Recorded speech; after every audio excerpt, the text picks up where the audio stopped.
Mr. Men and Little Miss Storybook Collection. Today, let's read Little Miss Giggles and the New Job.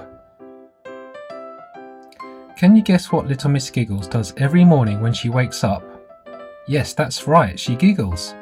And it's the same story all day every day. The tiniest things make her giggle and giggle.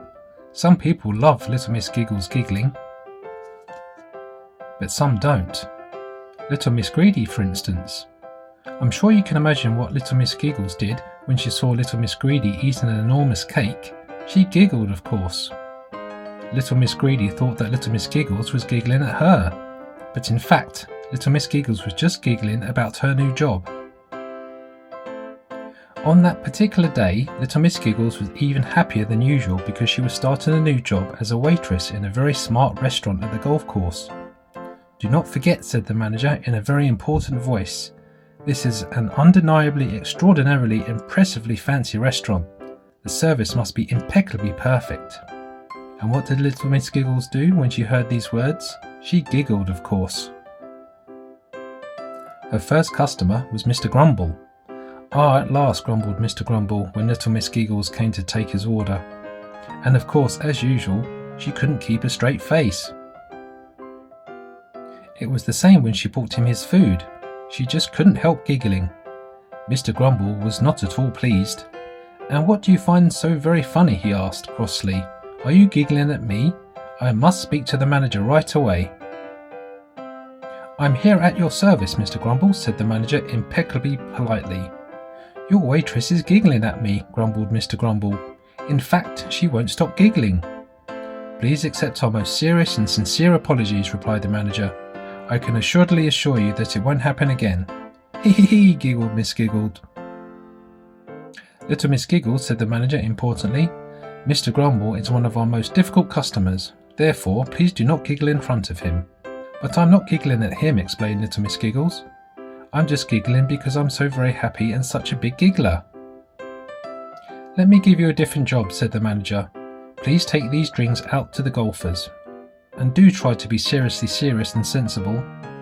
Little Miss Giggles promised to do her best.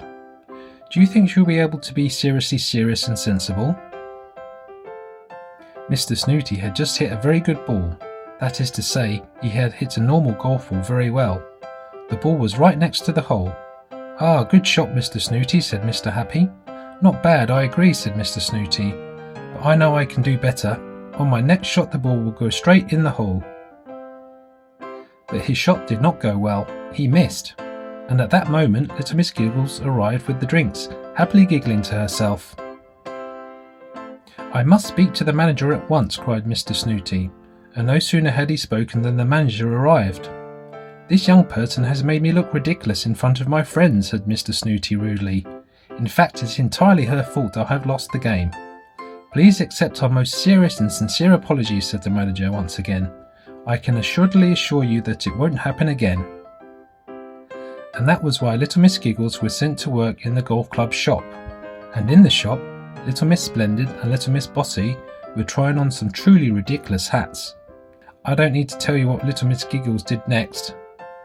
"We must find the manager at once," shouted Little Miss Bossily, dragging Little Miss Splendid away with her. "I'm tremendously, terribly sorry," explained the manager, "but I'm undeniably unable to let you work here any longer." But even with this bad news, Little Miss Giggles couldn't stop giggling. "Do you think she'll be able to find another job?" On her way home, Little Miss Giggles walked past the nursery. She could hear that the babies there weren't giggling. They were crying, sobbing and bawling. What a terrible noise. The poor lady who was in charge of all those crying babies wasn't giggling either. She was wondering how she could cheer them all up. Little Miss Giggles walked into the nursery, giggled at the babies and, as if by magic, they stopped crying. In fact, they started to smile and laugh and giggle back at Little Miss Giggles. This time Little Miss Giggles had found the perfect job. And ever since then, Little Miss Giggles is happier than ever when she wakes up in the morning. At last she has found a job where the giggliest giggles aren't always her own.